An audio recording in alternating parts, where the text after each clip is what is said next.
Всем привет! Подходит к завершению первый день групповой стадии турнира International, и я хочу пообщаться с Вовой Малштормом. Ты, как я знаю, не комментировал пока игр ни сегодня, ни вчера. Не завтра. Ни завтра не комментируешь. Да. Хорошо, расскажи, чем ты занимаешься. Я думаю, что ты уже смотрел игры. Вот расскажи о том, чем ты занимаешься и какие игры ты уже успел посмотреть.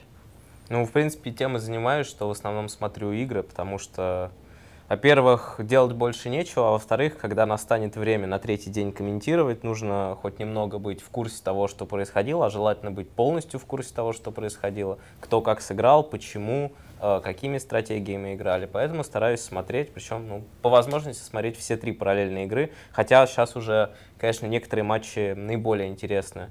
Вот. Ну и, в общем-то, больше практически не делал ничего. Из того, что сделали более-менее из какого-то контента, ну вот как раз-таки записывали обзор фитнес-зала и бассейна, ну в общем-то все. Еще завтра мне предстоит такой же день, ничего не делания, просмотра игр, ну в этом есть свои плюсы.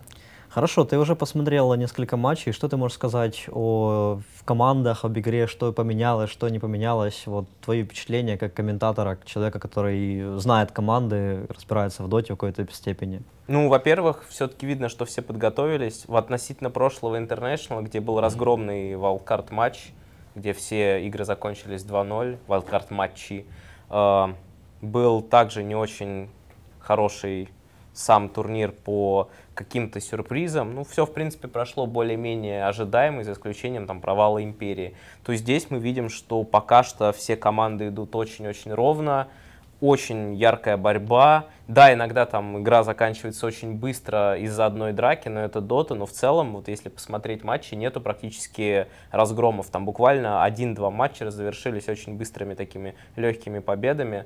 Ну, из тех команд, из тех вообще каких-то предсказаний, что можно выделить, относительно моего предикшена гораздо лучше пока что выступают китайцы. Ньюби, Вичи Гейминг, Ехомы вот сейчас играют, тяжело пока сказать. Ну, LGD, безусловно, хороши, но LGD получились вообще у нас, так как они лучшие среди всех китайцев, и китайцы в целом выступают лучше. У LGD пока что у единственной команды 6 очков. Очень-очень здорово выступают китайские команды. Наши, наоборот, очень плохо. То есть, с одной стороны, они вроде играют в ничью, но ничья при БО2 системе с 3 очками — это почти поражение. То есть ничья — это очень плохо. Ты просто не добираешь, получается, очки, и это ставит потом Да, ну по факту ничья и поражение, они различаются всего 1 очко, в то время как победа дает тебе целых 3. И лучше проиграть игру и выиграть игру, чем сыграть 2 ничьих. Ну, судя по результатам сегодняшнего дня, в принципе, команды идут ровно. И я думаю, что все-таки эти там 1 очко или там нет очков, это все-таки будет влиять дальше. Да, учитывая, что у нас победа только одна у... Нет, получается, 2 победы только у LGD пока что. Ну, да. Ну и одних побед тоже мало, там где-то секреты кого-то обыграли. 2-1, по-моему, да, сегодня был счет как раз. Да, вот где-то обыграли там Complexity, очень ценные очки заработали. Да, то есть вот эти ничьи, они зачтутся, потому что слишком их много получается. Но от того важнее побеждать.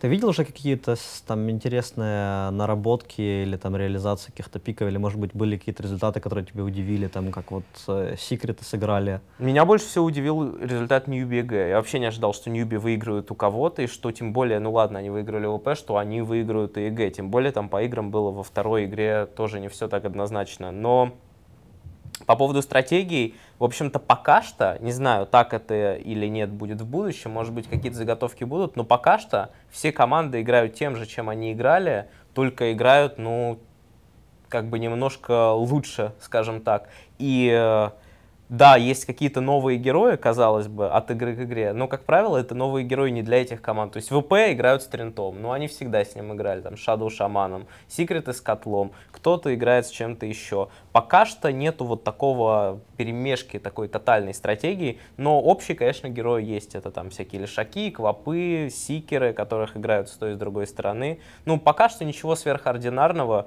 С другой стороны, учитывая нынешнюю мету разнообразную, ничего такого сверхординарного ждать, наверное, не стоит. Она слишком разнообразна, чтобы в ней что-то увидеть совсем необычное. Мне кажется просто, что пока что все играют тем, чем они привыкли играть. Там не стоит политстратегии, как это называется. Возможно. Первый день, Возможно. впереди еще там много игр, и в конце, когда уже будут там какие-то решающие битвы за очки, возможно, мы увидим что-то такое Я интересное. не согласен с этой мыслью, но это мое личное мнение, но такое вполне возможно. То есть я думаю, что все равно будет так, все равно будут играть тем, чем они играют лучше, потому что вряд ли у кого-то есть стратегия, которую они ни разу не играли, она лучше, чем их фирменная, которую все знают.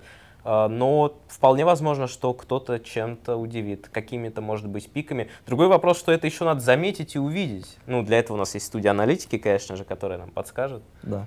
Ну, знаешь, вспоминая прошлое International, все-таки есть команды, есть игроки, которые умеют удивлять в хорошем смысле и в плохом смысле. Там Пупей, ФНГ, в принципе, тот же ArtStyle, поэтому я очень надеюсь, что мы увидим что-то такое интересное. Хотя сегодняшние игры были вполне интересными, там, зрелищными, я с тобой согласен. Да, они получились просто огонь первый игровой день, как и wildcard матч, то есть вне зависимости от того, что в них было, скучными их нельзя назвать. Ты уже не первый раз на International в Сиэтле, но, если я не ошибаюсь, в прошлом году ты не комментировал Main Event, правильно? Да. В этом году ты будешь комментировать. Да. Как ты вообще ощущаешь какие-то эмоции по поводу того, что ты будешь выступать перед, по сути, многотысячной аудиторией в этот раз? Я знаю, что вы не ездили на ESL One комментировать, там какие-то испытываешь, не знаю, волнения или наоборот? Вот, честно сказать, несколько даже обескуражил меня этот International тем, что конкретно у меня нет какого-то супер ажиотажа. То есть, когда я ехал на третий, меня просто там захлестывали эмоции. На четвертый, в принципе, тоже, даже учитывая, что я знал, что я, скорее всего, не буду комментировать основную часть. Но здесь как-то все спокойно. Ну, это воспринимается больше как какая-то вот цель, к которой ты шел, что ты будешь комментировать. И хочется еще побольше при возможности матчей откомментить. Но я вполне доволен, в общем-то, тем, что в этом году на мейн-ивенте удастся поприсутствовать как комментатору и что-то там откомментировать. Но, с другой стороны, волнение какое-то, может быть, оно и будет, ну, в хорошем таком смысле, какой-то вот этот вот ажиотаж. Я уже чувствую после первого игрового дня, как-то лучше воспринимается, уже чувствуется какой-то накал борьбы. Думаю, что к Ки-арене, когда вот этот зал огромный, вот эта борьба за миллионы долларов будет. Да. В принципе, первый день там мы приехали заранее, и такая непонятная обстановка была, там какие-то медиадень, там все снимали, все хотели, сейчас уже начались игры, и... Ну, я здесь уже пятый день, получается. И ты, получается, 6 дней ничего не делаешь вообще особо. практически ничего не делаю, и даже не могу посмотреть игры. Но вот начались игры, да, я чувствую, ну, да, уже... что какой-то появляется интерес к этому турниру. International начался, welcome to the International. Да. Хорошо, расскажи, пожалуйста, о том, как тебе комментировать с Ластом. Он такой достаточно интересный человек и сокастер. Вот что ты можешь рассказать, может быть, какие-то интересные истории там из вашего опыта, которые не были на стриме или, ну, не знаю, что-нибудь интересное рассказать? Ну, в общем, в основном мы общаемся с ним именно там по рабочим каким-то вопросам, довольно-таки редко. Основное наше общение непосредственно в игре происходит. То есть даже мы ничего друг другу можем не писать. Я уже знаю, что он знает наше расписание, он знает, что я знаю наше расписание, четко все обязанности поделены. Вот. Но это, конечно, наименее интересная часть. Но и комментировать с ним это незабываемо, потому что он человек очень неординарный, но при всем при этом, как, в общем-то, и в быту, так и в комментировании, много есть интересных у него особенностей, но они не вызывают какого-то негатива или какого-то напряжения. Скорее, просто вот, ну, это интересно с ним общаться. В принципе, я знаю, что наш дуэт довольно-таки успешный, ну и я думаю, что благодаря ему во многом все, что мне нужно делать, это постараться не испортить вот это все, ну и как-то дополнять, скажем так, вот этот поток сознания, который... Вам часто приходится импровизировать, я так понимаю, в вашей паре? Ну, учитывая, что у нас вот конкретно в этом сезоне, начиная с Нового года, и, в принципе, самые коммерчески успешные, там, по количеству зрителей матчи, большинство из них было сорвано из-за DDoS. И все, что... Ну, при этом они длились там час-два трансляции. Все, что приходилось делать, это просто о чем-то разговаривать. Ну, скучно особо не было. Вот. И на самом деле я вспоминаю, как вот я работал там с другими комментаторами. Бывает такое, что действительно не знаешь, куда себя засунуть, не говоря уже о том, что когда работаешь один. Когда я работаю с Дмитрием, такого момента практически не возникает. То есть всегда очень все органично проходит. Ну, по поводу интересных историй, я даже не знаю, здесь, наверное, рассказывать тяжело, тем более я всего не помню, но, конечно, его вот эти вот там коронные фразочки, там, слова, которые я слышу впервые из серии «Ты понимаешь, что оно значит, но ты понимаешь, что такого слова нет». Ну, такое не придумать, такое просто не изобразить, таким нужно быть. Ну, самая, наверное, топовая история, это, конечно, про его сладкий сон на Интернешнале. Из-за очень жесткого графика, из-за того, что нам попалась игра, в которую ты смотришь, ты видишь, что прошло 30 минут, и ты понимаешь, что еще 30 минут точно пройдет, и за них ничего не произойдет. Нужно что-то говорить, ну и да, и Дима немножко заснул. Я не знал, что делать в этот момент, потому что мне нужно было как-то продолжать, но мне было смешно, я слышал, как смеется весь режиссерский там состав. Но, с другой стороны, потом я понял, что эта ситуация довольно-таки частая среди комментаторов, когда идут вот такие супер-трансляции, потому что, да, действительно, можно задремать. Ну, на этом интернешнале, кстати, огромное спасибо Valve. Такого, думаю, что не будет, потому что расписание такое очень щадящее для комментаторов. Очень много времени отдохнуть. Ты будешь комментировать на этом интернешнале вместе с Димой, или же у тебя другие пары? Мы комментируем с Форсом послезавтра, потом с Габлаком, а с Ластом мы комментируем, по-моему, 2 Best of 3 серии в плей-офф. Больше я не помню с кем, но на самом деле хотелось бы побольше, потому что я знаю, что зрители ждут нашего дуэта, что очень много писали об этом, ну, по крайней мере, мне. Немножко в этом плане обидно. Но, с другой стороны, поработаю с другими комментаторами, например, с Габлаком, очень жду тоже, интересно будет с ним покомментировать. Сегодня послушал, как он с адекватом, ну и, в общем-то, это то, что мне нужно в какой-то степени, его стиль очень хорош. Ну, то есть как раз такой аналитик, суровый. Мне кажется, что он в какой-то мере может быть даже похож на Ласта, потому что он тоже как профессиональный игрок бывшим. Да, да, согласен. Что ну, дополняет. В этом плане вот есть тройка людей, с которыми я точно знаю, что мне очень хорошо комментировать. Это вот, как я много раз говорил, НС, с которым мы в свое время долго комментировали. Это вот Lost и Габлак, думаю, тоже подойдет вполне, как вот такой вот эксперт-сокастер. Вот ты сказал про НСа, и я хочу сразу спросить по поводу студии аналитики. Что ты думаешь о ней в этом году? Касательно конкретно стиля. Она, само собой, отличается от английской студии, да, там, где, может быть, более серьезно, более как-то вот, не знаю даже, как объяснить, ну, специфически. Другой менталитет. Да, другой менталитет. Вообще. У нас же как-то она более веселая, что, в принципе, лично мне нравится. Но что ты можешь сказать? Как тебе вот твои личные впечатления? Ну, личное впечатление на этом интернешнале, что как раз она переживает такой переходный период, потому что пытаются, я знаю, что много сил к этому прилагают лично Ярослав, ну, во всяком случае, может быть, не изменить вот менталитет, но как минимум изменить подход, чтобы аналитики смотрели игры, чтобы им действительно было что сказать.